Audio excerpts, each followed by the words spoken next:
Oui, mais à quelques conditions.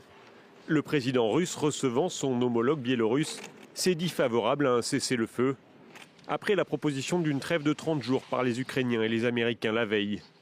Mais il veut qu'il conduise à une paix durable. Il souhaite conserver son avantage sur le terrain après la reconquête d'une partie de la région de Koursk. Une trêve immédiate et en l'état favoriserait l'Ukraine selon lui. Il soulève aussi de nombreuses questions sur la mise en œuvre d'un tel accord.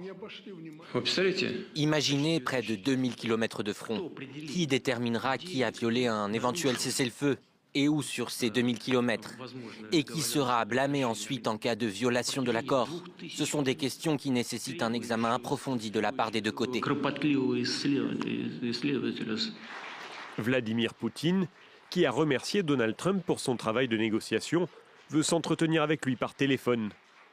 De son côté, le président américain recevait le secrétaire général de l'OTAN.